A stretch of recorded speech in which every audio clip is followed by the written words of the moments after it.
ইন্নাল্লাযীনা ইয়াগুদ্দুনা আসওয়াতাহুম ইনদা রাসূলিল্লাহ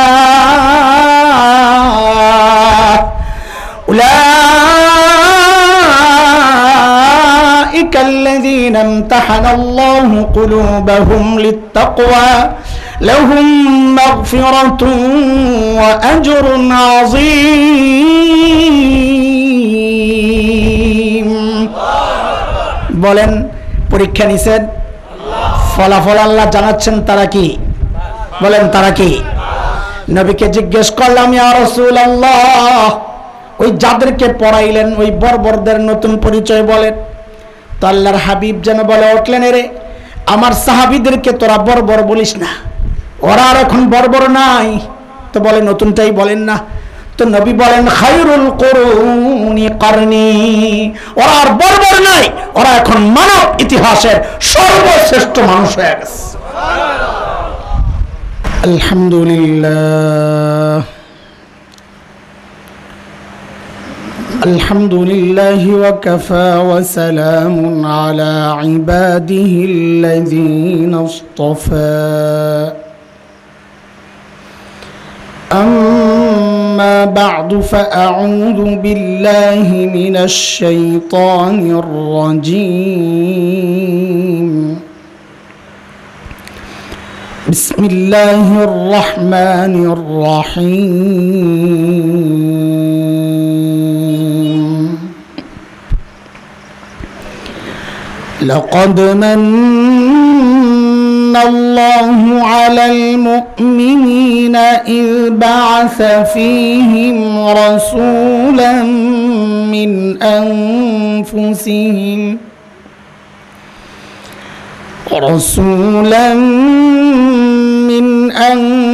أنفسهم يتلو عليهم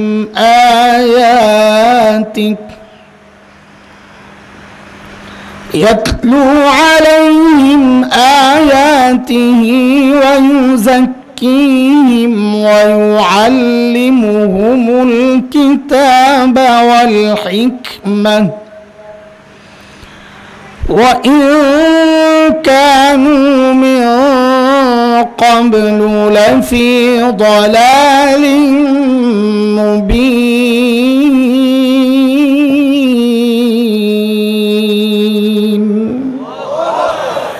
آمنت بالله صدق الله العلي العظيم. জামিয়া আরাবিয়া হযরত আলী রাদিয়াল্লাহু তাআলা আনহু মাদ্রাসা মসজিদ কর্তৃক আয়োজিত আজকের এই বার্ষিক ওয়াজ মাহফিলের মুহতারাম সভাপতি, উপস্থিত হযরত উলামায়ে কিরাম, মুরব্বিয়ানে আযম, দূর দূরান্ত থেকে আগত ইসলাম প্রিয় সুধী সমাজ, প্রিয় ছাত্র ভাইয়েরা, যুবক বন্ধুরা, পর্দার আড়ালের মা ও বোন, আল্লাহ সুবহানাহু ওয়া তাআলার অশেষ মেহেরবানি, করুণা, দয়া, যে মহান মালিক লাখো কোটি মানুষ থেকে বাছাই করে দিনই এই মাহফিলে আমাকে আপনাকে আসার বসার, কিছু কথা বলা ও শোনার তৌফিক দান করেছেন। সেজন্য মহান রবের শুকরিয়া আদায় করি, জবান খুলে প্রাণ খুলে কালিমাতুশ শুকর উচ্চারণ করি, আলহামদুলিল্লাহ। কুরআন আল কারীমের সূরাত আলী ইমরানের একটা আয়াত আমি পড়েছি। যেহেতু মাদ্রাসার মাহফিল, আমার আগে যে মুহতারাম বয়ান করছিলেন তিনি শেষ দিকে দ্বীনি শিক্ষার গুরুত্বের কিছু ইঙ্গিত দিচ্ছিলেন, এর মধ্যে আমি চলে আসছিলাম। তো এই জন্যই মুহতারাম যেহেতু কথা শেষ করতে পারেন নাই, তার সম্মানে আমরা ওই বিষয়গুলো নিয়েই কথা বলবো আজকে ইনশাআল্লাহ তাআলা। মাদ্রাসা কি করে এখানে? আমাদের অনেকেরই ধারণা এরকম, যেখানে কিছু বেকার তৈরি করে,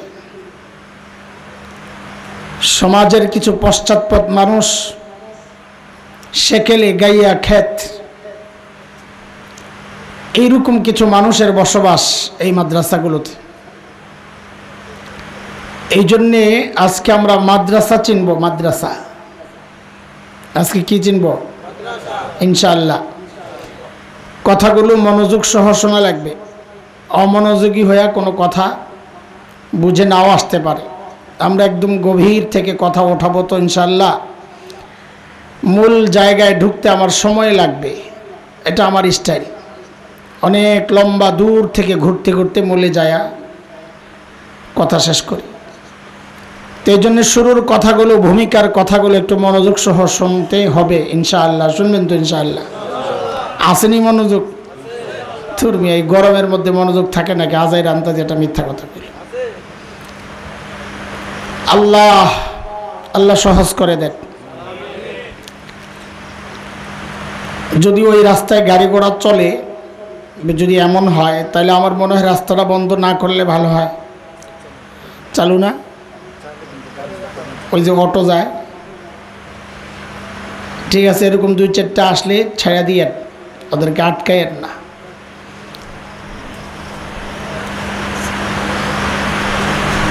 আল্লাহ সুবহানাহু ওয়া তাআলা জমিনে যত নবী পাঠাইছেন আলাইহিমুস সালাতু ওয়াস সালাম, এই সমস্ত নবী আল্লাহ কেন পাঠাইছেন? আল্লাহ তাআলা যখন দেখেছেন তার বান্দা ধ্বংসের খাদে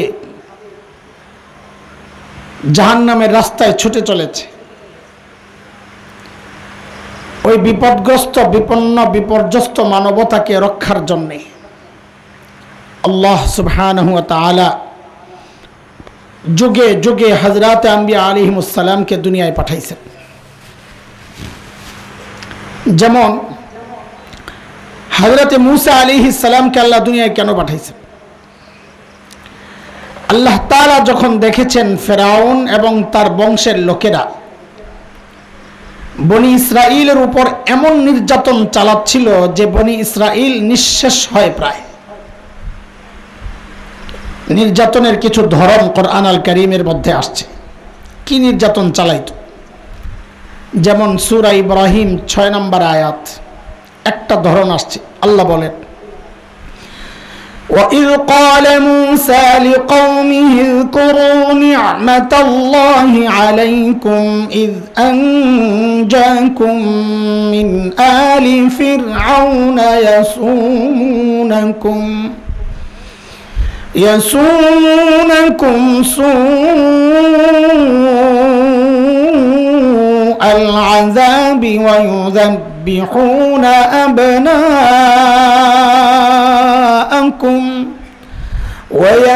وَيَسْتَحْيُونَ نِسَاءَكُمْ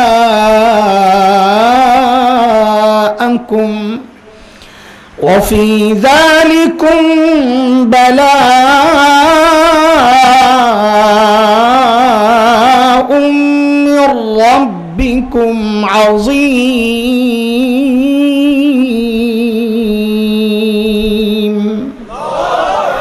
এই আয়াত আল্লাহ নির্যাতনের ধরন দেখাইছেন ফেরাউন কি করত। দেখেন, আমি অনেক আয়াত পড়ব, হাদিস পড়ব ইনশাআল্লাহ। পুরো আয়াতের তর্জমা আমি আপনাদেরকে বলবো না, সময় বেশি লাগবে। আমার ওই আয়াতের যে অংশটুকু দরকার, ওই চুম্বক অংশটা আমি নিয়ে নিব। কাজে আমার আয়াত পড়ার পর ওই খণ্ডিত অংশ মনে করে এটাকে কেউ পুরো আয়াতের তর্জমা মনে করে ভুল বুঝবো না, এটা বলে নিলাম। ফেরাউন কি করত? যখন মেয়ে জন্ম নিত বনি ইসরাইলে বাঁচায় রাখত, কিন্তু যখনই ছেলে জন্ম নিত ফেরাউন তার ক্ষমতা হারানোর ভয়ে ওই ছেলেদেরকে জবেহ করে করে হত্যা করত। আচ্ছা বলেন তো, এই ছোট্ট বাচ্চা মাত্র জন্ম নেওয়া, যার শরীরের হাড্ডিগুলো এখনো গোশতের মতো নরম, এই ছোট্ট বাচ্চার পক্ষে ফেরাউনের মতো এত শক্তিশালী বাদশাকে ক্ষমতা থেকে নামানোর সামর্থ্য ছিল? তাইলে ফেরাউন এই ছোট্ট বাচ্চাকে এত ভয় পাইছে কেন? কারণটা কি? বলে এটা আল্লাহ তাআলার একটা দুনিয়া পরিচালনার সিস্টেম। কেউ যখন হক হয়, সে যত দুর্বল হোক না কেন, কেউ যখন বাতিল হয়, সে যত শক্তিশালী হোক না কেন, আল্লাহর সিস্টেম এটা। আল্লাহ ওই দুর্বল হকের ভয় ওই শক্তিশালী বাতিলের কলিজায় ঢুকায়া দেন।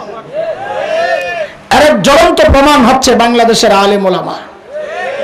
কি আছে মৌলবীদের কাছে মিসওয়াক আর তাসবিহ ছাড়া, কিন্তু এত ভয় পায় সুবহানাল্লাহ। এখন আরো বেশি ভয় পায় তালেবানের কারণে। এরাও তো মোল্লা, আমেরিকা নেটো এগরে যেই পিডা লাগাইছে, এখন সারা দুনিয়ার মানুষ মোল্লা করে বড় ভয় পায়। কেউ কথা ঠিক নেই। কেন? কি আছে মোল্লাদের কাছে? তো কিচ্ছু নাই। বলে মোল্লাদের কাছে নাই কিচ্ছু, কিন্তু যেহেতু মানুষগুলো হক, আল্লাহ দুর্বল হকের ভয় শক্তিশালী তাগুতের কলিজায় ঢুকাইয়া দিছেন। এই পর্যন্ত কথা বুঝেছেন আপনারা? আমি যাব একটু একটু করে বুঝে বুঝে আগাবেন ইনশাআল্লাহ। একটা এমন না যায় বিষয় যে বুঝেন নেই, খামাখা কথা। আমরা যে উদ্দেশ্যে আগাইতেছি, ডান বাম থেকে কিছু কথা নিব, কিন্তু উদ্দেশ্য যেন ছুটে না যায়। শুরু থেকে শেষ পর্যন্ত একটা বিষয়ের উপরই থাকবো ইনশাআল্লাহ, যেন আপনাদের বুঝতে সহজ হয়। ঠিক আছে ইনশাআল্লাহ? চলে, আমাকে দুইটা প্রশ্নের জবাব দিবেন, তাহলে আমি কথায় ঢুকা আমার জন্য সহজ হবে। বলেন তো সর্বশ্রেষ্ঠ রাসূলকে? মুহাম্মদুর রাসূলুল্লাহ সাল্লাল্লাহু আলাইহি ওয়াসাল্লাম। আচ্ছা, একটা জবাব দিয়েছেন, ঠিক আছে। আচ্ছা বলেন তো, রোগী যদি হয় ছোট, হালকা ঠান্ডা লাগছে, সর্দি জ্বর কাশি, এই রোগের চিকিৎসার জন্য মানুষ কই যাবে? এলাকার ডাক্তার না দেশের সবচাইতে বড় ডাক্তার? সাবাস, ঠিক আছে। কিন্তু রোগী যদি ছোট হয় তাও কি, রোগী যদি বড় হয় তাও কি এলাকার ডাক্তারের কাছে যাবে না বড় ডাক্তার? কত বড় রোগী যত বড়, মানুষ ডাক্তারও তালাশ করবে তত বড়। এই যে দুইটা প্রশ্ন করলাম, দুইটাকে মিলায়া আমরা তৃতীয় একটা বিষয় বের করছি, খেয়াল করে। যেহেতু আল্লাহ তাআলা সমস্ত নবীকে দুনিয়ায় পাঠিয়েছেন দুনিয়ার মানুষের চিকিৎসার জন্য, আত্মার চিকিৎসা, তো বুঝতে হবে আল্লাহ তাআলা সর্বশ্রেষ্ঠ রসুলকে ওই যুগেই পাঠাইছেন যেই যুগের মানুষগুলো ছিল মানব ইতিহাসের সবচাইতে জঘন্য আর খারাপ মানুষ। বলে কেমনে বুঝলেন? বলে হিসাব সোজা। কেন? বলে ডাক্তার যেহেতু সবচাইতে বড়, বোঝা গেল যেই রোগীদের চিকিৎসার জন্য পাঠানো হয়েছে ওই রোগীগুলাও ছিল সবচাইতে বড়। কথা ঠিক আছে? সেই রোগীদের যুগটাকে ইতিহাসে বলা হয় আইয়ামে জাহিলিয়া। কি বলা হয়? বলেন বলেন, কি বলা হয়? আইয়ামে জাহিলিয়া, বর্বরতার যুগ। বর্বরতার মাত্রা কত দূর ছিল যে ওদেরকে ঠিক করতে আল্লাহ সর্বশ্রেষ্ঠ রাসূল আনলেন। ইতিহাস পড়েন, দেখবেন শরীরের পশম দাঁড়ায় যায়। এত খারাপ মানুষ কি করে হয়? কি করতো জানেন? একটা পয়সার জন্য মানুষ খুন করে ফেলত। মূর্তি পূজা এখন হয় কি হয় না? কিন্তু মসজিদের মধ্যে মূর্তি রেখে পূজা করা হয়। অথচ তখন খোদ বাইতুল্লাহর চারপাশে, কাবার চারপাশেই ছিল 360 মূর্তি, কাবার ভেতরেও ছিল মূর্তি, ঘরের মধ্যে আলাদা মূর্তি, কোথাও সফরে বের হলে পকেটে করে বগলের নিচে করে আলাদা মূর্তি নিয়ে নিত। কেন? রাস্তায় পূজা করার জন্য যদি আবার খোদা না পাওয়া যায়, বান্দা খোদা পকেটে নিয়ে ঘুরে। বুঝে আসছে না? এই ছিল অবস্থা। জন্ম নিয়ন্ত্রণ এখন হয় কি হয় না? তখন হতো। পার্থক্য কি? তখন এখন জন্ম নিয়ন্ত্রণ হয়, পেটের মধ্যে বাচ্চা নষ্ট করা হয় অথবা আসতে দেওয়া হয় না। আর তখন জন্ম নিয়ন্ত্রণ হতো বাচ্চা হওয়ার পর দেখতো ছেলে না মেয়ে। যদি দেখছে ছেলে রেখে দিত, যদি দেখছে মেয়ে, এটা ছিল বাবার জন্য সামাজিক কলঙ্ক। আমি মেয়ের বাবা, ওই কলঙ্ক থেকে বাঁচার জন্য বাবা নিজ হাতে নিজের কলিজার টুকরা মেয়েকে জীবন্ত দাফন করে ফেলত। কোরআনে আসছে একাধিক জায়গায়, যেমন সূরা নাহালে আসছে 58-59 নম্বর আয়াত। আল্লাহ তাআলা বলেন, وَإِذَا بُشِّرَ أَحَدُهُم بِالْأُنثَىٰ ظَلَّ وَجْهُهُ مُسْوَدًّا وَهُوَ كَظِيمٌ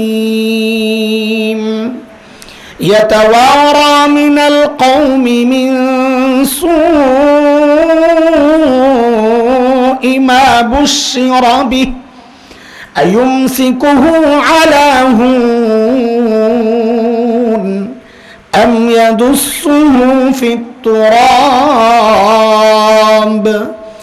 أَلَا سَاءَ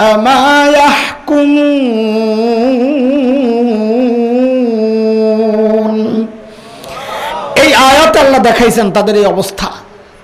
এই ছিল নবী আলাইহিস সালাম জগতে আসার দুনিয়ার আগের অবস্থা।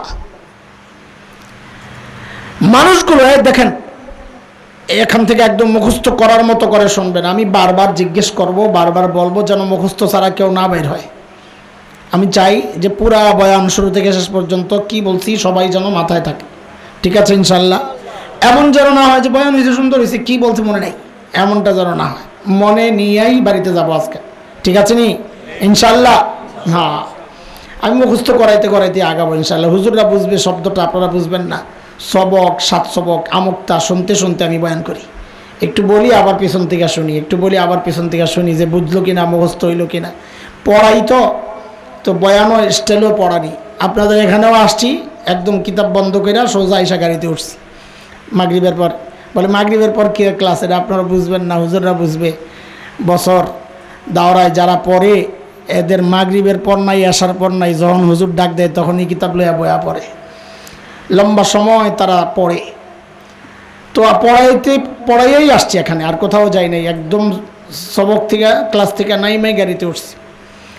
ওই অভ্যাস, যেভাবে পড়াই বয়ান ওইভাবেই করি। আমি চাই সবাই বুঝুক, খামাখা সময় পার না করা। মানুষগুলো এতটা খারাপ কেন হয়েছে? আমাদের দারুল দেওবন্দ মাদ্রাসা এর 55 বছরের প্রিন্সিপাল ছিলেন হাকিমুল ইসলাম কারি তৈয়ব রহমতুল্লাহ আলাইহি। হযরত বলেছেন, মানুষগুলো এতটা খারাপ হওয়ার পেছনের মৌলিক কারণ ছিল দুইটা।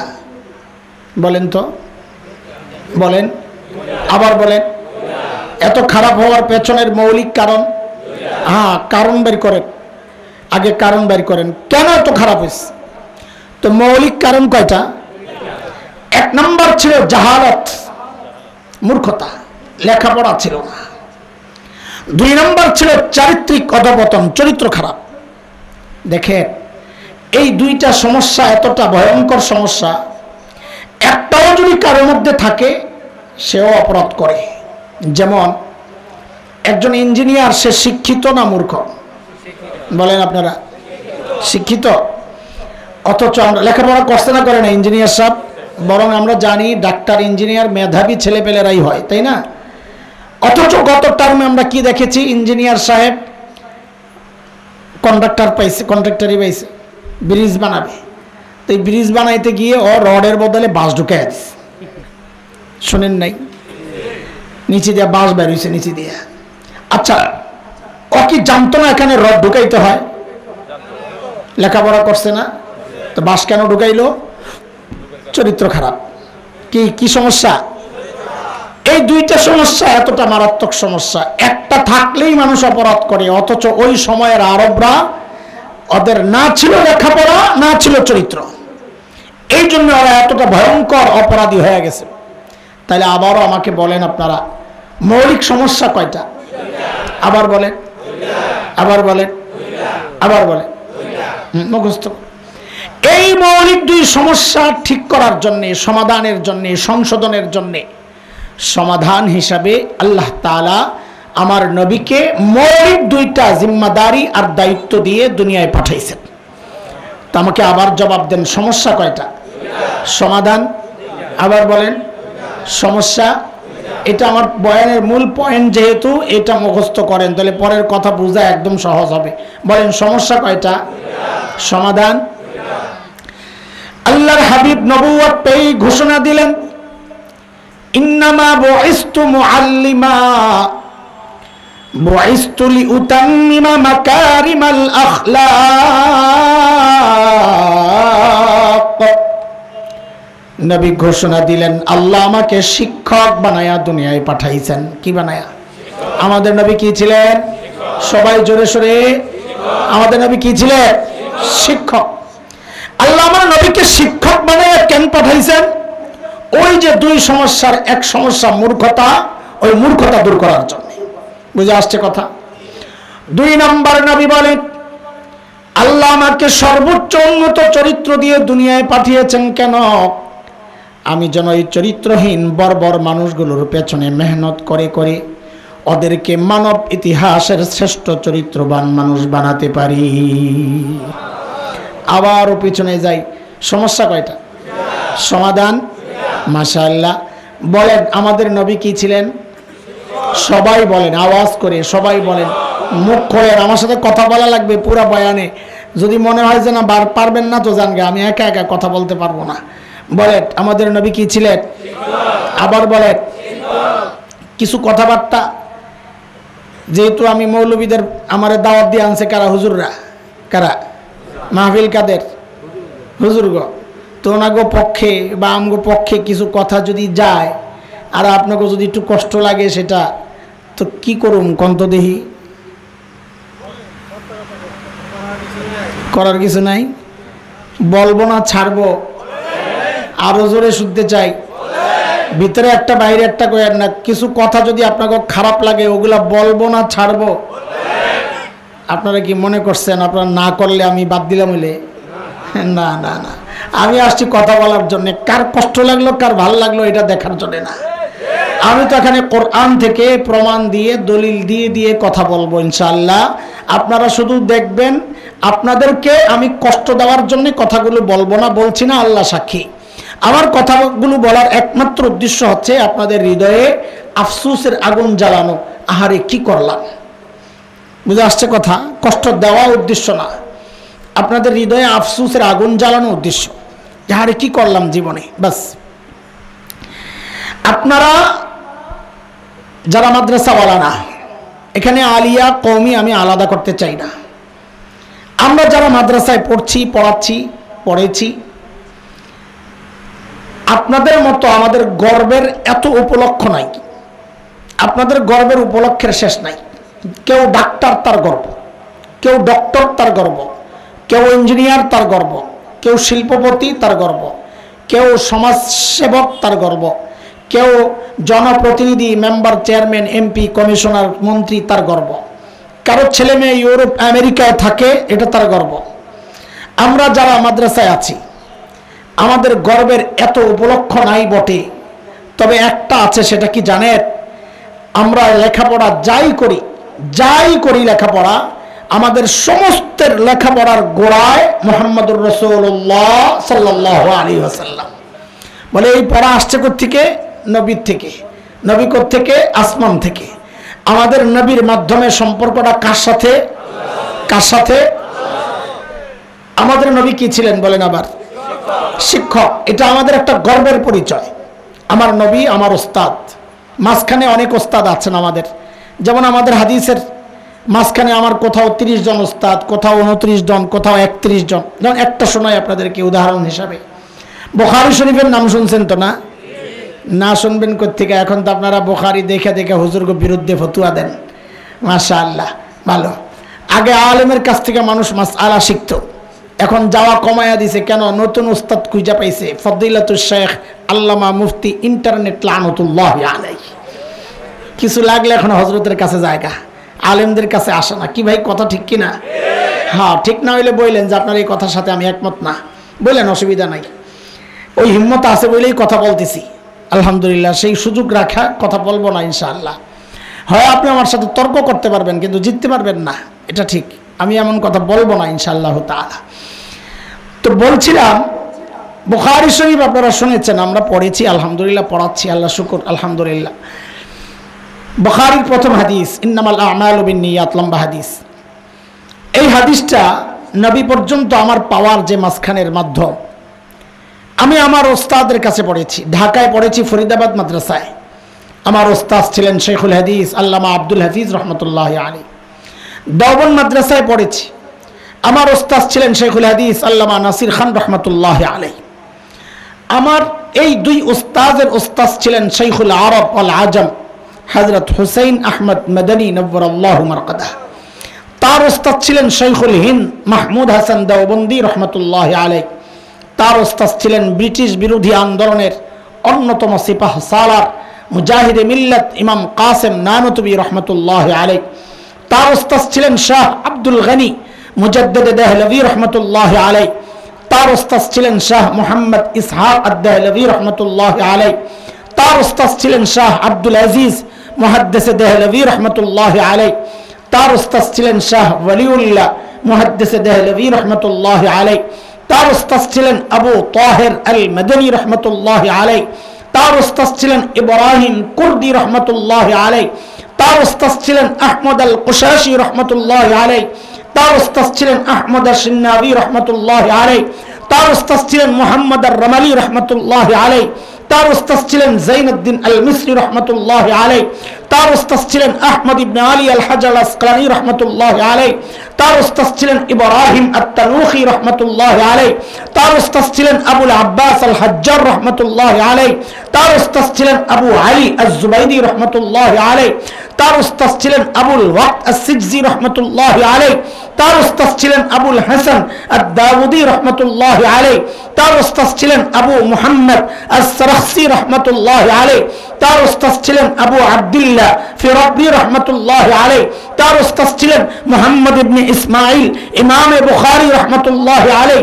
তার উস্তাদ ছিলেন হুমায়দি রহমতুল্লাহ আলাইহি, তার উস্তাদ ছিলেন সুফিয়ান ইবনে ওয়াইনা রহমতুল্লাহ আলাইহি, তার উস্তাদ ছিলেন ইয়াহইয়া ইবনে সাঈদ আল আনসারী রহমতুল্লাহ আলাইহি, তার উস্তাদ ছিলেন মুহাম্মদ ইবনে ইব্রাহিম আত-তাইমি রহমতুল্লাহ আলাইহি, তার উস্তাদ ছিলেন আলকামা ইবনে ওয়াক্কাস আল-লাইসি রহমতুল্লাহ আলাইহি, তার উস্তাদ ছিলেন উমর ইবনুল খাত্তাব রাদিয়াল্লাহু আনহু, তার উস্তাদ ছিলেন মুহাম্মদুর রাসূলুল্লাহ সাল্লাল্লাহু আলাইহি ওয়াসাল্লাম।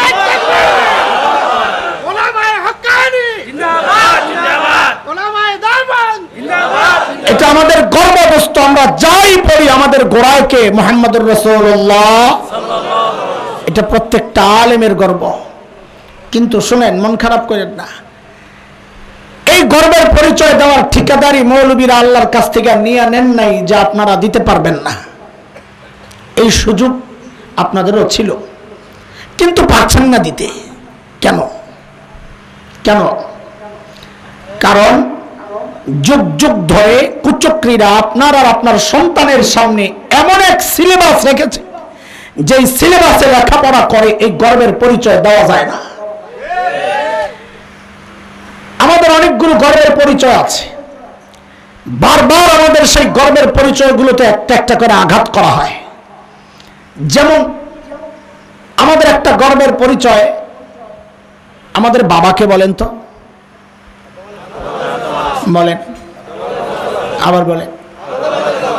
কথা ঠিক আছে, কিন্তু জবাব দেওয়ার ক্ষেত্রে এইভাবে বলবেন না, একটু গর্বের ভাব আসে ওইভাবে বলবেন। বলবেন আমাদের বাবা নবী আদম। বলেন আমাদের বাবাকে, আরো জোরে বলেন।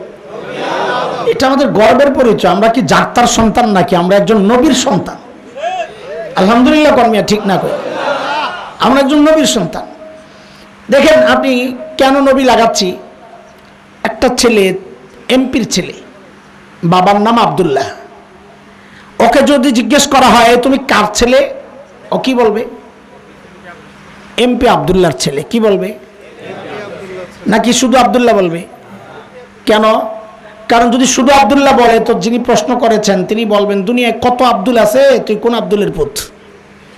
ওটা ওই ছেলে জানে। এই জন্য ওর গর্বের যে শব্দ বাবার সাথে ও লাগায় বলে আমি এমপি আব্দুল্লাহর ছেলে। একটা সামান্য এমপির ছেলে ও যদি ওর বাবার নাম পরিচয় বলার সময় নিজের বাবার যে পদ সেইটা সহ যুক্ত করে বলতে পারে, তা আমি আপনি একজন নবীর সন্তান হইয়া কেন এই শব্দ লাগাই না যে আমি নবী আদমের সন্তান? বলেন এবার ঠিক করে আমরা কার সন্তান? ঠিক করেন, লেখাপড়া ঠিক করেন। বলে হুজুর আগে তো এগুলা কর নাই, আপনারা এখন নতুন করে শুরু করছেন, এগুলা কি বুঝি না। ভাই আগে তো আপনারা আমার ইট মারেন নাই, এখন ইট মারছেন, এটারে পাটকেল হিসাবে গ্রহণ করবেন। বলে বুঝলাম না কিছু। হ্যাঁ বুঝবেন কোত্থেকে? দেখেন মানুষ গণনার আগেরকার সিস্টেমটার নাম ছিল আদমশুমারি। কি ছিল? হঠাৎ একদিন দেখি আদম কাটা গেছে, নতুন নাম জনশুমারি। না কি কথা বলেন আপনারা? জানেন কোনোদিন কাউকে জিজ্ঞেস করছেন ভাই আদম কেন কাটলেন? জিজ্ঞেস করছেন? করেন। কেন করেন নাই? কারণ এটা আপনাদের মাথা ব্যথা না। মাথা থাকলে না ব্যথা করবে, মাথা যাদের আছে ওদের ঠিকই ব্যথা করে। আদম কেন কাটছে জানে? কথিত বিজ্ঞানীরা ওদের মাথায় ঢুকাইয়া দিছে আমরা কি আসলে আদমের সন্তান নাকি অন্য কারো, এটা নিয়ে গন্ডগোল আছে, থাকো এটা বাদ দিয়ে। চিড়িয়াখানায় এক বানর ছিল, চিড়িয়াখানায় অনেক দিন থাকার পর ওই বানর খেয়াল করলো তার পেছন দিয়ে রেজ নাই, কাটা গেছে। সে আরো কয়দিন পর লক্ষ্য করলো তার আস্তে আস্তে মানুষের মতো সোজা হয়ে যাইতেছে। আরো কয়দিন পর লক্ষ্য করলো তার শরীর থেকে পশমগুলা পয়রা মানুষের মতো ফ্রেশ হয়ে যাচ্ছে। আরো কয়দিন পর লক্ষ্য করলো শুধু মোড়া মোড়া মুষ্টি ছাড়া যা আছে সব পরিষ্কার। সে দেখে যে আমার তো পুরাই মানুষের মতো লাগে। তো সে চিড়িয়াখানার গেটের সামনে দাঁড়ায়া দিছে এক জোরে হুঙ্কার, কি বইলা, আই এম জাফর ইকবাল। কি বলছে? পোলাপাইন টের পাইছে আমি কোন দিক দিয়ে যাইতেছি, বুড়ারা নাও বুঝতে পারে। কি কইছে চিল্লায়া? আরে কথা বলে। আপনাকে ওই পলাতক নেত্রী এই খবর শুই নাই, ওই বেড়ারে আইনা আপনাকে সন্তানের সিলেবাস প্রণয়নের দায়িত্ব দিয়ে দিছিল, জানা আছে তো নাকি? ওই বেড়ার সিলেবাস প্রণয়নের দায়িত্ব পাইয়া যেহেতু হ্যাঁ নিজে বান্দরের পুত, হ্যাঁ চাইছে আমাকে সবাইরে বান্দরের পুত বানাইতে। এখন তো ঠিক কর, তখন কথা কন নাই, ডরাইছে। কিন্তু সেদিন আপনারা ভয় পেলে কি হবে? এই আল্লাহর এই অকুতুব সৈনিকেরা, ওলামায়ে হযরত, ওলামায়ে দ্বীন, তাদের প্রতিবাদের মুখে সেদিন ওই কুচক্রীরা এই সিদ্ধান্ত থেকে পিছু হটতে বাধ্য হয়েছিল। কিন্তু আমাদের আফসোসের জায়গা অন্য জায়গায়। সেটা হচ্ছে প্রতিবাদ আলেমরা কেন করবে? আলেমরা কেন প্রতিবাদ করবে? এই প্রতিবাদ তো করার কথা আপনাদের। কেন? কারণ এই ঘোড়ার ডিমের সিলেবাস আলেমের সন্তান পড়বে না।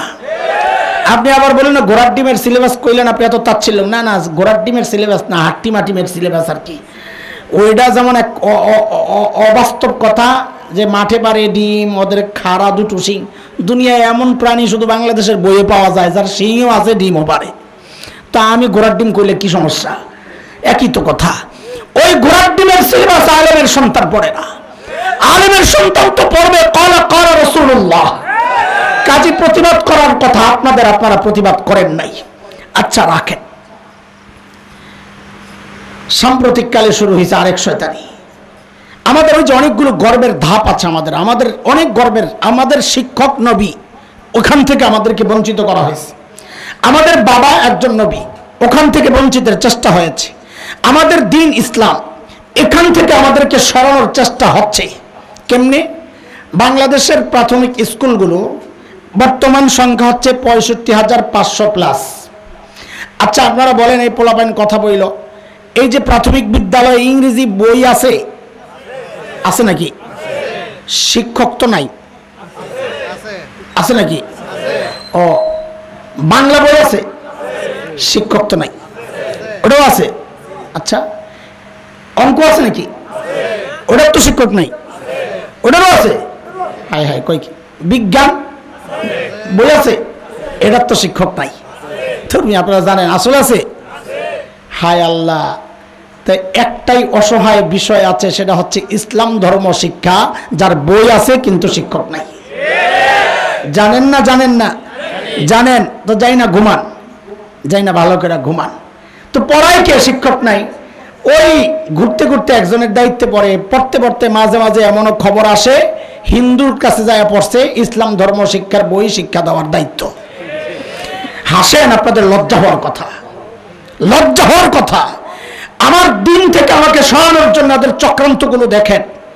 যেখানে অনেক দিন থেকে আমাদের দাবি ছিল প্রত্যেকটা প্রাথমিক স্কুলে একজন ধর্মীয় শিক্ষক নিয়োগ দেন, ওইটার দিকে কোনো তোয়াক্কা তারা করলো না। না করে বর্তমান এই যে এনজিও বেষ্টিত যে গভর্নমেন্ট, এরা কি করলো? এরা করলো হচ্ছে একটা প্রজ্ঞাপন জারি করলো, সেটা হচ্ছে এই ৬৫,৫০০ প্লাস প্রত্যেকটা প্রাথমিক বিদ্যালয়ে একজন করে গানের শিক্ষক নিয়োগ দেওয়া হবে, এবং প্রতি ১০০ জনে একজন করে ট্রান্সজেন্ডার শিক্ষক, যে মস্তিষ্ক বিকৃত, একে নিয়োগ দেওয়া হবে। চরিত্রহীন সমকামীকে নিয়োগ দেওয়া হবে শিক্ষক হিসাবে। আপনি আপনার সন্তানকে বাধ্য হয়ে তাদের কাছে পড়াবেন। অথচ দেশের অধিকাংশ মানুষ গান শিখতে চায় না, তারা দিন শিখতে চায়। ওদেরকে দিন না শেখায় গান শিখাইতে চাচ্ছে কেন? আমার আরেকটা গর্বের পরিচয় আমার দিন ইসলাম, ওখান থেকে আমাকে দূরে সরানোর জন্য। এক একটা গর্বের পরিচয় থেকে ওরা আমাদেরকে বিচ্ছিন্নের চেষ্টা করে যাচ্ছে।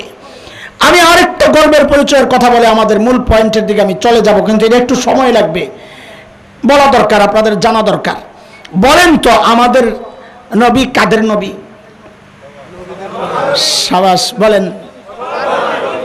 মুহাম্মদুর রাসূলুল্লাহ সাল্লাল্লাহু আলাইহি ওয়াসাল্লাম কাদের নবী?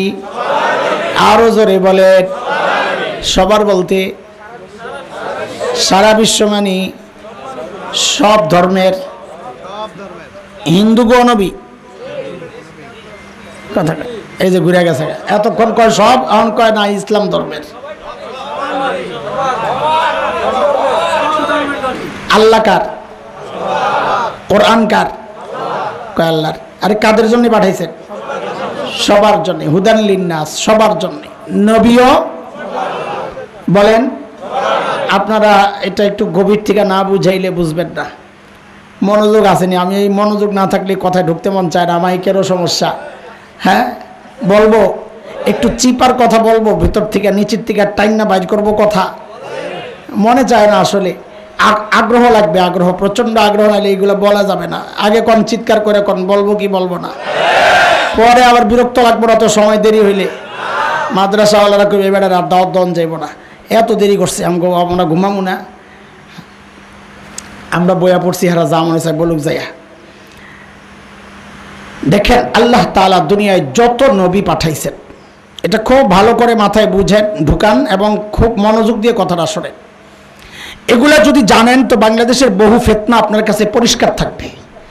ওই ফিতনার বিরুদ্ধে আলেমরা যখন প্রতিবাদ করবেন, আপনি আলেমকে তখন প্রতিপক্ষ বানাবেন না, আপনি বলবেন যে এর পক্ষে আমার থাকা দরকার। এই ইস্যুতে বিরোধিতার কোনো সুযোগ নাই। আল্লাহ তাআলা জমিনে যত নবী পাঠাইছেন, সমস্ত নবীর সাথে তিনটা বিষয় ছিল নির্ধারিত। কয়টা? বিশেষ করে জুয়ান আলেম যারা আমার সাথে একটু কথা বললেন, আপনারা মুখস্থ করেন, কাজে লাগবে, সামনে তো দিন আপনাদের। সমস্ত নবীর সাথে বিষয় কয়টা নির্ধারিত ছিল? এক নাম্বার, সমস্ত নবীর কওম ছিল নির্ধারিত।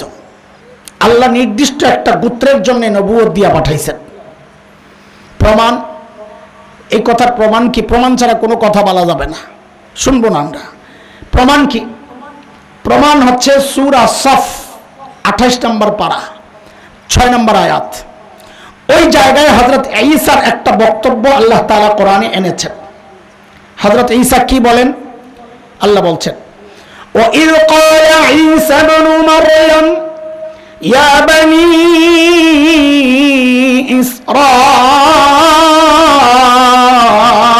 ইসরাঈল ইন্নী রাসূলুল্লাহি ইলাইকুম মুসাদ্দিকান লিমা বাইনা ইয়াদাইয়া মিনাত তাওরাত ওয়া মুবাশশিরান বিরাসূল ইয়াতি মিন বা'দি ইসমুহু আহমদ। আমি আগেই বলেছি, আমি আয়াত যখন পড়বো আমি গোটা আয়াতের তর্জমা আনবো না, আমার চুম্বক যতটুকু দরকার ততটুকু আনবো। এই আয়াতে আল্লাহ দেখাচ্ছেন হযরত ঈসার একটা কথা, ও বনি ইসরাইল, আল্লাহ আমাকে তোমাদের রসুল বানাইয়া পাঠাইছেন। বনি ইসরাইল মানে আজকের ইহুদিরা, ধরে নেন, ব্যাখ্যা আপাতত বাদ, ধরে নেন বনি ইসরাইল মানে। তাইলে হযরত ঈসা কাদের রসুল? সবাই বলেন, মুখস্থ করেন, এটা তো জটিল কথা, মুখস্থ করেন। হযরত ঈসা কাদের রসুল? সবাই বলেন, হযরত ঈসা কাদের রসুল? আরো জোরে, আরো জোরে, মনে থাকবে তো ইনশাআল্লাহ। প্রত্যেক নবীর সাথে কয় জিনিস নির্ধারিত? এক নাম্বার কওম, গোত্র।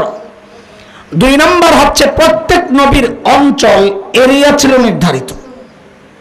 প্রমাণ, এই জায়গায় প্রমাণ আমরা চাইলে কোরআন থেকে দিতে পারি, কিন্তু একটা জটিল জায়গা থেকে প্রমাণ আনতে চাই যেন জবান বন্ধ হয়ে যায়। বর্তমান খ্রিস্টানরা একটা কিতাব প্রচার করে, বাইবেল। কি বাইবেল? কার উপর নাজিল হইছে? আরে কোন নবীর উপর নাজিল হইছে? বাইবেল নাজিল করছেন কে?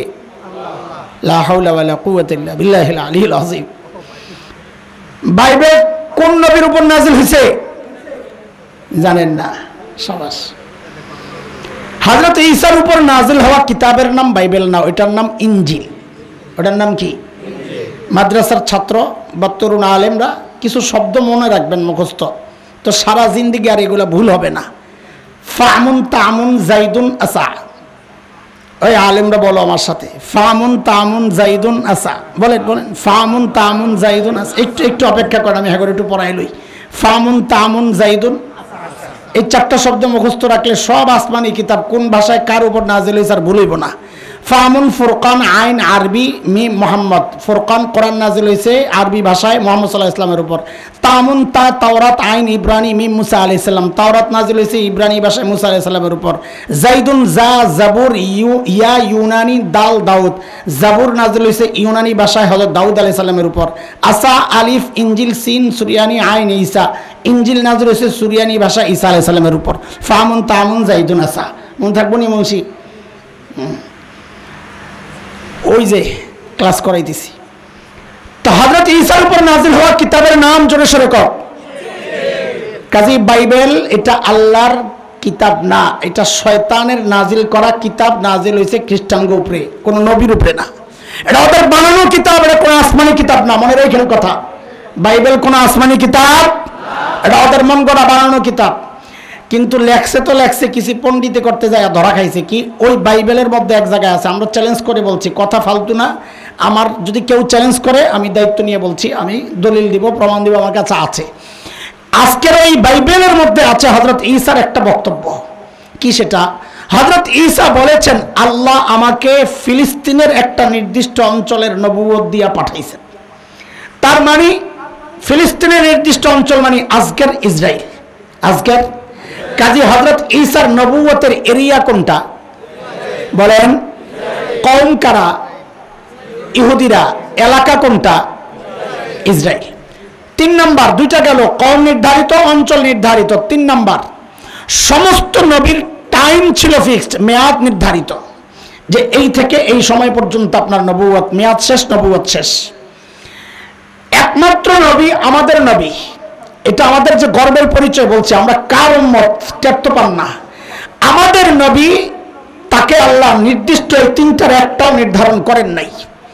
আমাদের নবীর জন্য আল্লাহর বক্তব্য, আল্লাহর ঘোষণা, ওমা আরসালনাকা ইল্লা কাফাতাল লিন্নাসি বাশীরান ওয়া নাযীরা। নবী, আমি আপনাকে দুনিয়ার যত জাতি আছে, মুসলমান তো আছি আমরা, হিন্দু, বৌদ্ধ, খ্রিস্টান, মগ, মোরাং, গারো, চাকমা, কুকি, সাঁওতাল, টিপরা, ওই যে শিখ, ইহুদি, যা আছে দুনিয়ার জাতি, সমস্ত জাতির জন্য আল্লাহ নবী বানায়া পাঠাইছেন আমার নবীকে। তাহলে আমার নবী কাদের নবী বলেন চিল্লায়? আমার নবী কাদের নবী? হযরত ঈসা কাদের নবী বলেন? কাদের নবী? আচ্ছা, সমস্ত নবীর এরিয়া ছিল নির্ধারিত। আমার নবী একমাত্র নবী যাকে আল্লাহ কোন নির্ধারিত এরিয়ার নবুয়ত দিয়ে পাঠান নাই। আল্লাহ বলেছেন, ওমা আরসালনাকা ইল্লা রাহমাতাল লিল আলামিন, তোমাকে নবী আমি আপনাকে রহমাতুল লিল আলামিন, গোটা আলম, একদম মহাবিশ্ব সহ যা আছে সব জায়গার জন্য আমি আপনাকে রাসূল বানাইয়া পাঠাইছি। তাহলে আমার নবীর এরিয়া কোনটা? কোনো নির্দিষ্ট এরিয়া নাই। 3 নাম্বার, সমস্ত নবীর মেয়াদ ছিল নির্ধারিত। একমাত্র আমার নবী যার কোনো মেয়াদ নাই, তিনি খাতামুন নবিয়্যিন লা নাবিয়্যা বাদা, যার পরে আর কোন নবী। আরে খালি বেজাল করে বলেন, আমার নবীর পরে আর কোন নবী না। এই কথা বলবেন না, বলবেন আর কোন নবী হবেন না। বলেন, ঠিক করে বলেন, কথার ফাঁক রাখা যাবে না। আমরা যদি বলি আর কোন নবী আসবেন না, তো ওরা আপনারে আস্তে করে খোঁচাইব, এই আপনারা যে কোন আর কোন নবী আসবেন না, আপনি হুজুররা কয় হযরত ঈসা আলাইহিস সালাম আবার আসবেন, তা আপনি বলে যাবেন এটা ভেজালে। আরে কথা তো ঠিক, হুজুররা তো কয় এটা। এই জন্য বলবেন আর কোন নবী আসবেন, হযরত ঈসা আসবেন না, আসবে, কিন্তু নতুন নবী হবেন না। নবুয়ত শেষ, হযরত ঈসা এসে আমার নবীর নবুয়তের উপর আমল করবেন, ইসলামের বিধানের উপর চলবেন। তিনি নবী ঠিক থাকবেন, কিন্তু নবুয়ত স্থগিত হয়েছে। তো সমস্ত নবীর সাথে 3টা বিষয় নির্ধারিত, আমার নবীর সাথে 3টার একটাও। এটা আমাদের একটা গর্বের বিষয়। কিন্তু এই গর্বের বিষয়টা বুঝা না বুঝার কারণে বাংলাদেশে ভয়ঙ্কর ফিতনা বর্তমানে চলছে, আমরা কোনো কথা বলি না। সেটা কি? বাংলাদেশের নির্দিষ্ট কিছু অঞ্চল আছে, বিশেষ করে পার্বত্য অঞ্চল, উত্তরবঙ্গ, সারা বাংলাদেশে ছড়ায়া গেছে। খ্রিস্টান মিশনারিরা মুসলমানকে ভুলভাল বোঝাইয়া টাকা পয়সা দিয়া হাজার হাজার আর শত শত নয় সংখ্যা, এখন আর লক্ষ লক্ষ নয়, বর্তমান সময়ের হিসাব হচ্ছে আমাদের প্রায় 2 কোটি মানুষকে ওরা খ্রিস্টান বানায় ফেলছে। এখন আমরা যদি বলি বাংলাদেশে ওরা কেন ওদের ধর্মের প্রচার করে, বাংলাদেশে কিছু সুশীল আছে, সুশীল আসলে মুনাফিক শয়তান। এই সুশীলরা আস্তে করে কচ্ছপের মাথার মতো মাথাটা বাইর করে আস্তে করে চাবায়া চাবায়া টেলিভিশন টকশোতে বসে বসে বলবে এটা তো ইসলাম শান্তির ধর্ম, উদার ধর্ম। মুহাম্মদ সাল্লাল্লাহু আলাইহি সাল্লাম তিনি সবাইকে নিয়ে চলেছেন, যার যার ধর্মের সে প্রচার করবে, এটা আমাদের সমস্যা কোথায়? আমরাও তো সারা দুনিয়া ইসলামের প্রচার করি। কত বড় সুশীল, তাই না? আসলে পশ্চিমাদের দালাল এগুলা। আপনি ঠিক বলেন, কিন্তু বলেন যে যখন এই সমস্ত ব্যাপার সামনে আসে আপনারা কথা বলেন। আমাদের দুঃখের জায়গাটা আমি দেখাইতেছি। কেন খ্রিস্টানরা বাংলাদেশে ওদের ধর্মের প্রচার করতে পারবে না এটা একটু বুঝেন। সংসদীয় আসন গাজীপুর, এটা কত? এক 2 বছর আগে এই অঞ্চলের এমপি কে ছিলেন? মুক্তিযোদ্ধা বিষয়ক মন্ত্রী আকম মোজাম্মেল হক। ঠিক আছে, এই খেয়াল করেন, ভুল বুঝেন না আমাদেরকে। প্রত্যেক দায়িত্বশীল ব্যক্তি তার কাজ চালানোর জন্য চারপাশে কিছু লোক রাখে, দরকার লাগে, আমগো লাগে, আমরা মাদ্রাসা চালাই, আমাদেরও লাগে। তো মোজাম্মেল হক সাহেবের চারপাশে কিছু লোক ছিল, বাকি বেশ কম হইল। আমাদের চারপাশে যারা থাকে ওদেরকে মানুষ বলে সহকারী, আর ওদের চারপাশে যারা থাকে মানুষ রাগে ক্ষোভে জিদ্দে কয় চামচা। ঠিক নি কথা? হ্যাঁ ঠিক। মোজাম্মেল হক সাহেবের ওই খাস কিছু লোক দেখে যে আপনাদের কোনাবাড়ির একদম মূল জায়গায় বিশাল এক সাইনবোর্ড, সাইনবোর্ডের মধ্যে লেখা এমপি সাহেবের কার্যালয়। ভালো করে বলেন কি লেখা, জোরে করেন কি লেখা? কি লেখা? এমপি সাহেবের। পোলাপান কয় কিরে এমপি সাহেবের কার্যালয় খুললো কারা? আমরা জানি না, চল তো যাই একটু জিজ্ঞাসি। গেস যা জিজ্ঞেস করে আয় তোরা কারা রে? আমরা এমপি সাহেবের লোক। কয় এই অফিস কার? কয় এমপি সাহেবের। ওই বেটা কোন এমপিটা? কয় সাদেক হোসেন খোকা। কি বলে? আরে বুঝেন ভালো করে, কি বলে বলেন? কি বলে? সাদেক হোসেন খোকা। যেই না এই কথা বলছে সাদেক হোসেন খোকা দইরা গইনা 30টা পিটা দিস। কটা? ওই সংখ্যাও আমি খামাখা বলি নাই, পরে বাইর করবো কেন 30টা বললাম। কটা পিটা দিস? হায় আল্লাহ, সাদেক হোসেন খোকারে চিনেন নি, আগেরে চিনাই লই। অনেকে হয়তো জানেন না, ঢাকারে 2 ভাগ করা হয়েছে, দক্ষিণ উত্তর। এক সময়ে বিভক্ত ছিল না। এই অবিভক্ত ঢাকার মেয়র ছিলেন সাদেক হোসেন খোকা। এবং 30 বছর আগে ঢাকার সূত্রাপুর কোতোয়ালি পুরান ঢাকার ওই আসন শেখ হাসিনারে হারাইয়া এমপি হয়েছিলেন। তাহলে উনি এমপি ছিলেন কোন জায়গার? সূত্রাপুর গেন্ডারিয়া ওই এলাকার। অফিস খুলছে কোন জায়গায়? কোনাবাড়ি।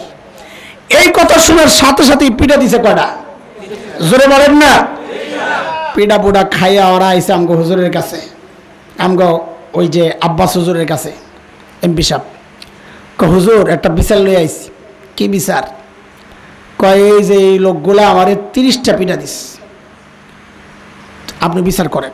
তো হুজুর কয় আমরা তো এক পক্ষের কথা শুনি না, বিচার করি না, 2 পক্ষ লাগবো। ওই পক্ষরে খবর দিছে, ওরা আইসে মনে করছে চান্দা দিব। তো আইসা বসছে, কিরে তোমরা বলে পিটাইছ? কহ কয়টা দিছ? কয় হুজুর 30টা। গন্যা কেন পিটাইছ? অপরাধ 2টা। আর ভালো করে বুঝেন অপরাধ কয়টা? কি অপরাধ? 1 নম্বর অপরাধ হইল যেই সাদেক হোসেন খোকার এমপির অফিস ওরা কোনাবাড়িতে খুলছে, ওই সাদেক হোসেন খোকার সংসদীয় এরিয়া কোনাবাড়ি না, ঢাকা গেন্ডারিয়া অফিস খুলবি, ওখানে যায় খুল, এনআই সস্কেন। 1 নম্বর অপরাধ। 2 নম্বর, যেই সাদেক হোসেন খোকার অফিস এমপি হিসাবে খুলছে, ওই সাদেক হোসেন খোকার এমপির মেয়াদ শেষ হয়েছে 30 বছর আগে। কয় বছর আগে? এই জন্য গন্যা কয়টা পিঠা দিছি? কয়টা? আপনারা এবার আমাকে জবাব দিবেন। এই যে সেই পুরান ঢাকার এমপি, তাও 30 বছর আগের বেটা মইরা শেষ, ওই বেলার অফিস এসে কোনাবাড়িতে খোলার এই পাগলামি ঠিক আছে না পিটুনি দেওয়া ঠিক আছে? এত আসতে বললে আমি আগে বাড়ুন না। অফিস খোলা ঠিক আছে না পিটুনি দেওয়া ঠিক আছে? আরো জোরে।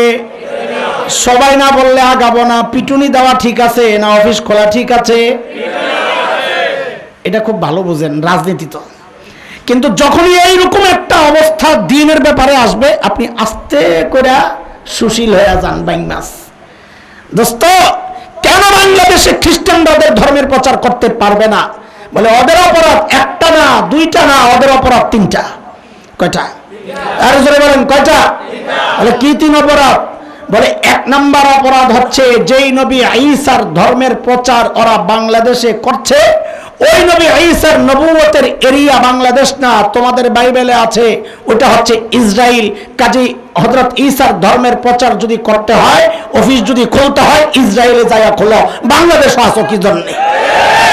দুই নম্বর অপরাধ, যেই নবী ঈসার ধর্মের প্রচার ওরা বাংলাদেশে মুসলমানদের কাছে করছে, ওই নবী ঈসা নিজে বলেছেন সূরা সফ আয়াত নম্বর 6 28 নম্বর পারা, ইয়া বনি ইসরাইল ইন্নী রাসূলুল্লাহি ইলাইকুম, ও বনি ইসরাইল আমি তোমাদের রাসূল। হযরত ঈসা নিজে বলেছেন তিনি ইহুদিদের রাসূল। কাজী হযরত ঈসার ধর্মের প্রচার যদি করতে হয়, যায়া ইসরায়েলে যায়া ইহুদিদের কাছে করো, বাংলাদেশের মুসলমানদের কাছে কেন করছো?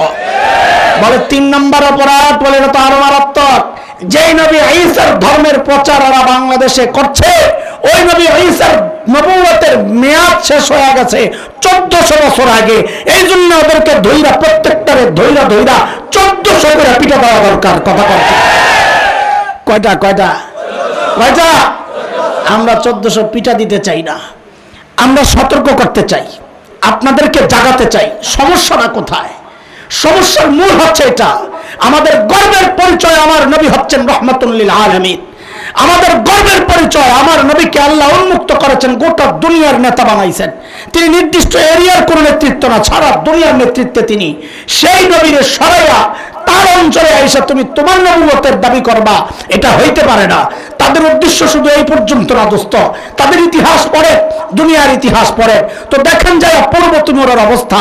ইন্দোনেশিয়ার একটা দ্বীপ রাজ্য, সেইটার মধ্যে যায় এই নিজেদের ধর্ম প্রচার করে করে এক সময় কি হলো, মুসলমান খ্রিস্টান লড়াইয়ের সুযোগ নিয়ে জাতিসংঘ আইসা ওই পূর্ব তিমুরে খ্রিস্টান রাষ্ট্র হিসাবে ঘোষণা দেওয়া দিল পশ্চিম সুদানে, দক্ষিণ সুদানে, তেল সমৃদ্ধ সুদানের যে অংশটা, সেই দক্ষিণ সুদান খ্রিস্টানরা এরকম তাদের মিশনারিদের মাধ্যমে প্রচার করতে করতে এক সময় খ্রিস্টান মুসলমান দাঙ্গা বাঁধায়া জাতিসংঘ যারা দক্ষিণ সুদানকে খ্রিস্টান রাষ্ট্র হিসাবে ঘোষণা দেওয়া দিল।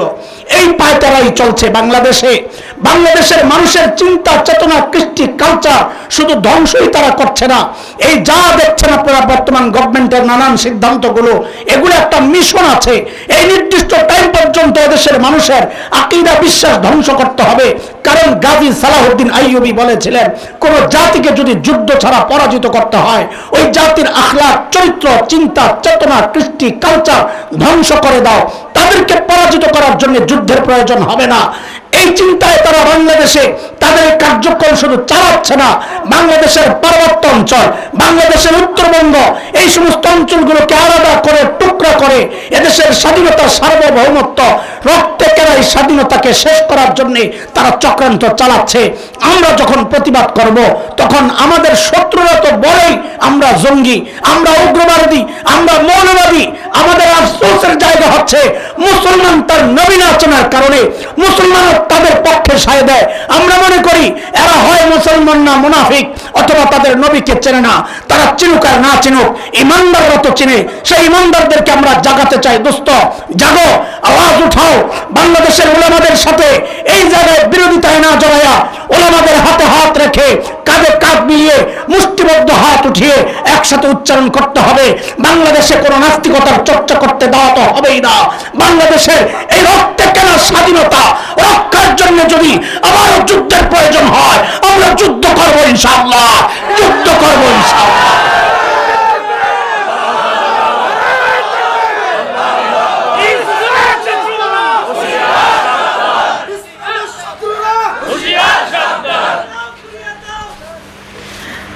ওই যে স্লোগান একটা আসছে, আপনারা কিছু কর নাই, নাস্তিকদের আস্তানা। তো আমার একজন জিজ্ঞেস করে, ভাই এই যে আপনারা কিছু হইলে বেড়াগো আস্তানা পোড়াইয়া দেন, জ্বালাইয়া দেন, তো হেরা থাকবো কই? তা আমি কে, হেরা তো বান্দরের পথ, জঙ্গলে থাকবো।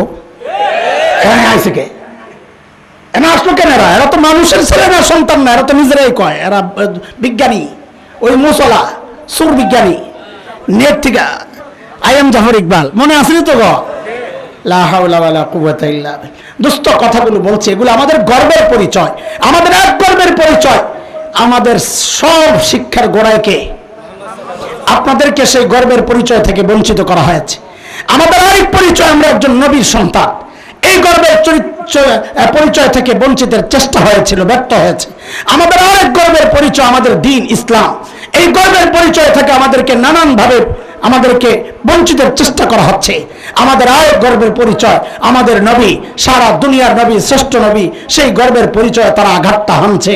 দোস্ত, নিজেকে চিনুন, জানুন, যারা বিরোধিতায় আসে তাদেরকে প্রতিরোধ করেন একসাথে ইনশাআল্লাহ।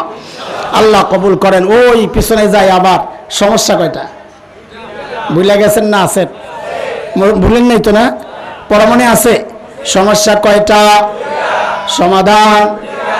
আল্লাহর হাবিব ওই দুই সমাধান সহ যখন ওই বর্বরদের পেছনে মেহনত করা শুরু করলেন, আহারে ওই বর্বরদের পরিচয় এখন আর বর্বর নাই, ওদের পরিচয় পাল্টায় গেছে। বলে নতুন পরিচয় বলেন। বলে আমি কি বলবো? আল্লাহকে জিজ্ঞেস করো। মালিককে জিজ্ঞেস করলাম, মালিক ওই বর্বরদের পরিচয় বলেন। তো আল্লাহ জানায়া দিলেন, সীমাহুম ফি ওয়ুজুহিহিম মিন আসারিস সুজুদ, ওদের চেহারার মধ্যে সেজদার চিহ্ন পাইবা। বলে সেজদার চিহ্ন তো বাহির দিয়া, তার মানে বাহিরে ফিটফাট, আবার ভেতরে সদরঘাট কিনা? আল্লাহ বলেন না না না, আমার নবীর সাহাবীরা বাহিরে এক নাম্বার, ভেতরেও এক নাম্বার। বলে ভেতরে এক নাম্বার আমরা বুঝবো কেমনে?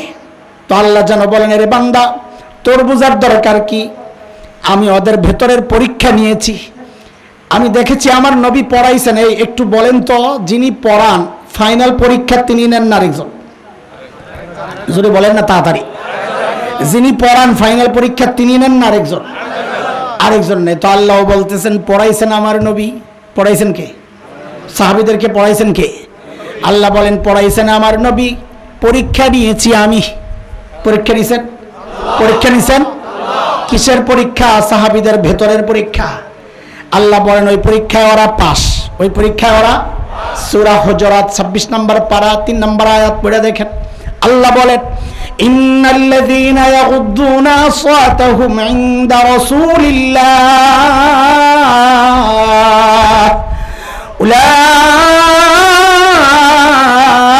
উলাইকাল্লাযীনা ইমতাহানাল্লাহু কুলুবাহুম লিত্তাকওয়া লাহুম মাগফিরাতুন ওয়া আজরুন আযীম।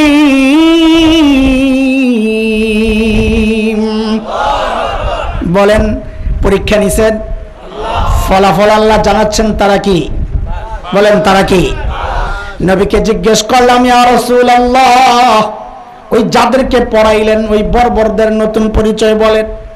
তো আল্লাহর হাবিব যেন বলে উঠলেন, রে আমার সাহাবীদেরকে তোরা বর্বর বলিস না, ওরা আর এখন বর্বর নাই। তো বলে নতুনটাই বলেন না। তো নবী বলেন, খায়রুল কুরুনি করনি, ওরা আর বর্বর নাই, ওরা এখন মানব ইতিহাসের সর্বশ্রেষ্ঠ মানুষ হয়ে গেছে। ছিল সবচেয়ে খারাপ, নবীর ওই দুই মেহনতের ফসল হয়ে গেল সবচেয়ে। বলেন সবচেয়ে।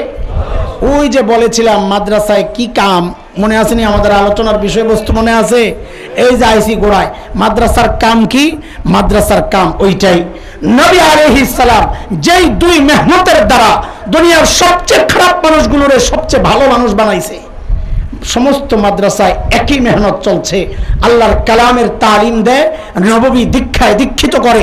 তো এই মানুষগুলাও সোনার মানুষ হয়ে যায়।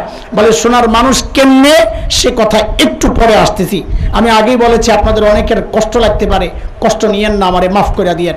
দেখেন, আপনারা তো মাদ্রাসায় পড়েন নাই, আমরা যারা পড়ছি, আমি দায়িত্ব নিয়ে বলছি, আমি প্রমাণ দিব ইনশাআল্লাহ। আগে শুধু কথাটা শোনেন। আমরা যারা মাদ্রাসায় পড়ছি আলহামদুলিল্লাহ, আমরা নিজেরাও ঠকি নাই, আমাদের মা বাবাও ঠকেন নাই। কি মনে হয় আপনাকে? আমরা নিজেরাও ঠকি নাই, আমাদের মা বাবাও ঠকেন নাই। কেন? নিজেরটা বেশি বলবো না, বলবেন ডোল পিটায়, নিজের ডোল নিজে পিটায়। আমরা কেন ঠকি নাই? দেখেন দুনিয়ার রাজা বাদশাদের চেয়ারে আমরা বসতে চাই না, বসি নাই, বসতে চাইও না, কিন্তু এটা তো এক বাস্তবতা। কোরআনের কারণে মানুষের হৃদয়ে আল্লাহ তাআলা আমাদের প্রতি যেই শ্রদ্ধা আর ভালোবাসা ঢুকাইছেন, দুনিয়ার রাজা বাদশারা এর ধারে কাছেও নাই। এটা তো মিথ্যা না। আপনারা জানেন না, আমরা আমাদের হালত জানি। আমাদের মা বাবা কেন ঠকেন নাই এটা শোনেন। আমি আমারটা বলতেছি, আমার মা বাবা কেন ঠকেন নাই।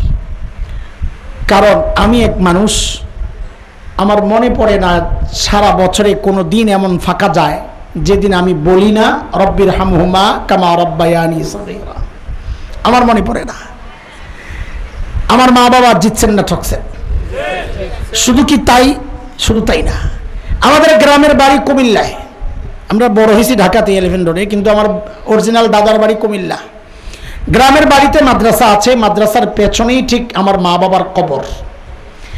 এই যে ব্যস্ততা, সারাদিন পড়াইয়া বিকালে সন্ধ্যায় যায় মাহফিলে, এই ব্যস্ততার মধ্যেও মাঝে মধ্যে দৌড় মারি বাড়িতে। কেন জানেন? ওই যে মা বাবা শুয়ে আছেন, দুইজনের ঠিক মাথার মাঝখানে যাইয়া বসি, বাচ্চাদের মতো করে একেবারে মাটির মধ্যে বসে পড়ি। বসে কি করি? কিছুক্ষণ আল্লাহর কালামের তিলাওয়াত করি। করে ওঠার সময় শুধু বলি, ও আল্লাহ, এই যে তোমার কালামের তিলাওয়াত করলাম, এই মানুষগুলার ওসিলায় আল্লাহ, তারা যদি কোরআন না শিখাইতেন পড়তে পারতাম না। ছোটবেলায় মানুষ অনেক প্রলোভন দিছে আমাকে যেন মাদ্রাসায় না পড়ায়। আমি যখন খুব ছোট্ট, ব্রেন ছিল খুব পরিষ্কার, এখন তো নষ্ট হয়ে গেছে, গলাও নাকি ছিল খুব সুন্দর। তো আমরা ধানমন্ডিতে এক বাসায় যখন ভাড়া থাকতাম, এই 80-র দশকের মাঝামাঝির কথা বলছি, 6-7 বছর আমার, 82-83 এরকম হবে। তো আমাদের বাড়িওয়ালার মেয়েরা, ওরা স্কুল কলেজে পড়ে, আপারা, ওরা আমারে নিয়ে নিয়ে পড়াইতো। আরও অবাক হইতো যে এটা কী জিনিস, একবার বললে পারে। তো আইসা আম্মারে খালি বুঝাইতো, খালাম্মা, এই মেধাবী ছেলেটারে নষ্ট করেন না। নষ্ট বুঝছেন নি কি? হ্যাঁ হ্যাঁ হ্যাঁ, এই তো বুঝছেন। এরা স্কুলে পড়ান, এর দেশসেরা ডাক্তার, ইঞ্জিনিয়ার, এরকম কিছু একটা হবে, ওর যা অবস্থা। ওই লোভে আমার মা বাবা পড়েন নাই, আমার এই মাদ্রাসায় পড়াইছেন। তো বলেন তো, আমার মা বাবা আমার এই মাদ্রাসায় পড়াইয়া জিতছেন না ঠকছেন? হ্যাঁ।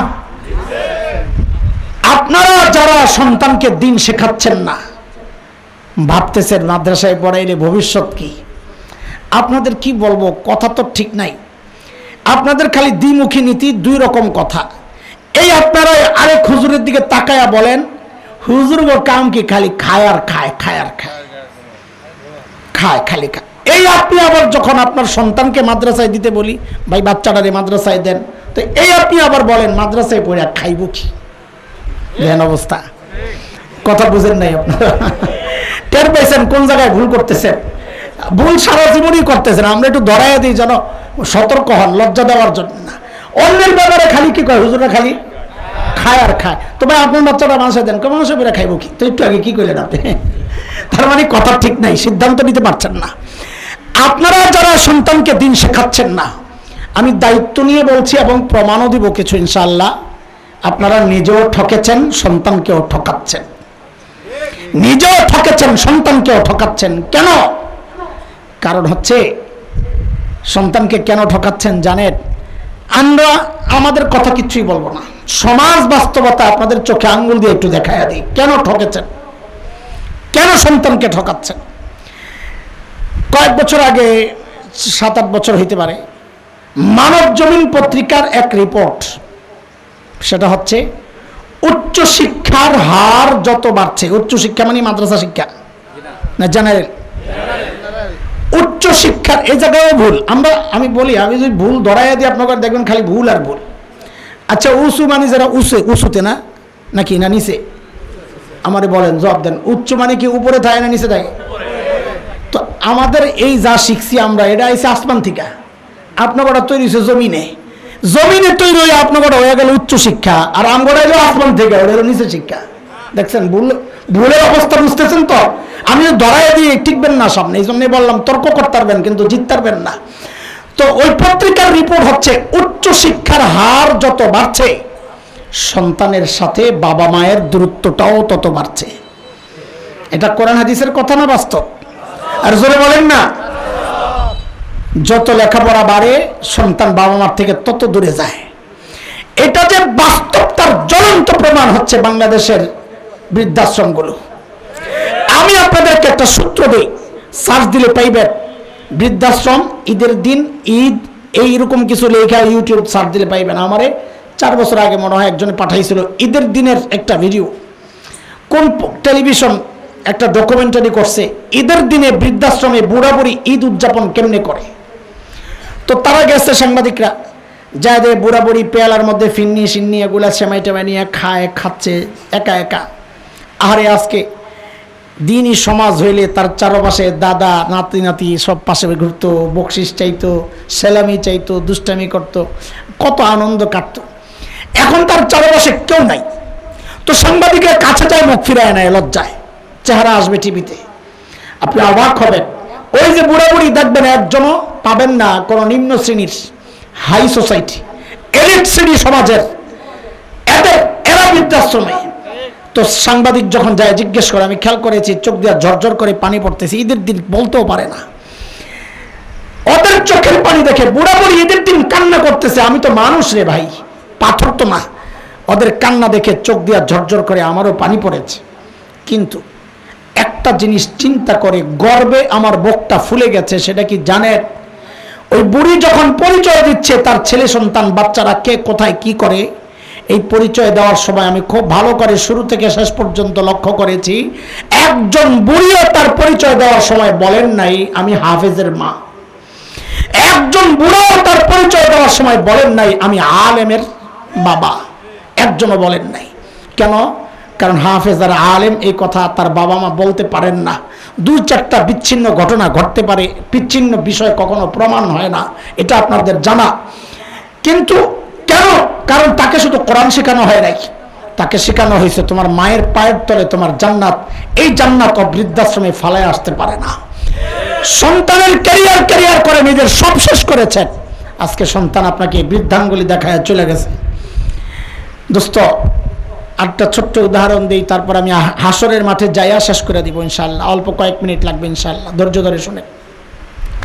আমি যেখানে আছি এখন মসজিদ, আমার জুমার মসজিদ, যেটা science lab, elephant road, new elephant road, Dhanmondi new market. একসময় ধানমন্ডি পুরাটাই ছিল। ওখানে আমরা অনেক দিন বলতে আমার বাবা ছিলেন ওই মসজিদেই 44 বছরের খতিব, 44 আর আমি আছি প্রায় 24 বছর। আমাদের বাপ বেটার একই জায়গায় খেদমত 68 বছরের। এখন আলহামদুলিল্লাহ আমাদের 3য় জেনারেশনের খেদমত শুরু হয়ে গেছে। আমার ছেলেও এখন 3 বছর ধরে তারাবি পড়ায়। তো চলছে, মুসল্লিরা ছাড়ে না, মায়া তৈরি হয়েছে এই জন্যে। তো ওই পুরান সময়ের একজন এলাকার প্রভাবশালী ব্যক্তি মারা গেছে। ছেলে থাকে আমেরিকা, ডক্টর, এক ইউনিভার্সিটির প্রফেসর। ভাই ভালো করে শোনেন, বুঝেন। বাবার মৃত্যুর পর হসপিটালের আনুষ্ঠানিকতা সেরে যখন লাশ আসছে, ছেলেও আসছে জানাজার জন্য, হসপিটালে লাশ ছিল। তো জানাজা এলাকার মানুষ আমাকে অনুরোধ করছে, জানাজাটা আমার মুরব্বীরা বলে, বাবা তোমার বাবার সাথে এই লোক চলতেন, তুমি পড়াইলে পরিবারের সবাই খুশি হবে। ঠিক আছে, অসুবিধা নেই। ভাই মুসলমান, খেয়াল করেন। আমি জানাজা পড়াইতে শুরু করব, জানাজা হাজির, মানে লাশ হাজির। ওই ভাই ছেলে হঠাৎ দেখলাম যে বাচ্চাদের মতো হাউমাউ করে কান্না শুরু করছে। আমি তো অবাক হয়ে গেছি, কারণ আমার একটা চিন্তা বা আমি দেখেছি এই লেভেলের মানুষ যারা দূরে দূরে খালি ঘুরছে, এদের কেন যেন চোখের পানি একটু কমে যায়, এটা আমার দেখা। তো তার কান্না দেখে আমি খুব অবাক হয়েছি। তো যেহেতু শৈশব আমাদের একসাথে হয়েছে, কৈশোরও একসাথে, তো কাছে ডাকতেছি সান্ত্বনা দেওয়ার জন্যে। বললাম, ভাই বাবা চলে গেছেন, আমারও তো বাবা নাই, মাও নাই, আপনি তো খালি বাবা গেছে, একদিন আপনিও থাকবেন না, আমিও চলে যাব, সবর করেন। ভদ্রলোক আমাকে বলেন কি জানেন ভাই, বাবার মৃত্যুর কারণে তো আমি কান্না করতেছি না। আমি তো আরো অবাক হয়ে গেছি। বলে কি, কান্না দেখে একবার অবাক হয়েছি, আবার অবাক হয়েছে যেই বললো বাবার মৃত্যুর কারণে কান্না করছে না। তো কেন কান্না করছে? তো ভদ্রলোক আমাকে বলেন কি জানেন, আমি আমার বাবার লাশের সাথে কথা বলতেছি, বাবা তো কোনো জবাব দিচ্ছেন না। কি কথা বলতেছেন? আমি বাবাকে জিজ্ঞেস করতেছি, ও বাবা, আমাকে উচ্চ শিক্ষায় শিক্ষিত করার জন্যে তুমি তোমার জীবন যৌবন সব শেষ করলা, সুখ আনন্দ সব বিসর্জন দিলা, হয়তো তুমি সফল হয়েছ, আমি ডক্টর হয়েছি, পিএইচডি করেছি, হয়তো তুমি সফল হয়েছ, কিন্তু বাবা আমাকে জবাব দাও, এত কিছু পড়াইলা জীবনে আমারে, এখন আমি তোমার জানাজা পড়ব, লাশ সামনে, ও বাবা জবাব দাও, জানাজায় কি পড়ব এটা কেন শিখাইলা না? জবাব দাও। গর্ব করেন না? গর্ব করেন? আরে গর্ব তো করবে হাফেজের বাবা, গর্ব তো করবে আলেমের বাবা, যে বাবা মায়ের সন্তান বাবা মায়ের জানাজা পড়ানোর যোগ্যতা রাখে না, ওই বাবা মার আর যাই হোক গর্ব করা সাজে না, গর্ব করা সাজে না। আপনাদের আফসোস করা দরকার, হাই কি করলাম এটা জীবনে, দুনিয়াও হারাইলাম, আখিরাতও হারাইলাম। শেষ হাসরের মাঠের অবস্থা শোনায়া শেষ করতেছি। যাদের ক্যারিয়ার করে নিজের ক্যারিয়ার শেষ করেছেন, ওই সন্তান কিন্তু আপনাকে ছাড়বে না। হাসরে আল্লাহর আদালতে দাঁড়ায়া আপনাদের বিরুদ্ধে আল্লাহর কাছে নালিশ করবে। সূরা আহজাবের শেষ দিকে আসছে। সন্তান অধীনস্থ, কর্মীরা নেতার বিরুদ্ধে, অধীনস্থরা উপরস্থ এর বিরুদ্ধে, সন্তান বাবা মায়ের বিরুদ্ধে আল্লাহর আদালতে নালিশ করবে। কি বলে? কোরআন বলতেছে, কি বলবে? রব্বানা ইন্না আতানা সাদাতানা ওয়া কুবারানা ফাআদাল্লুনা আস-সাবিলা ربنا آتهم ضعفين من العذاب والعنهم لعنا كبيرا।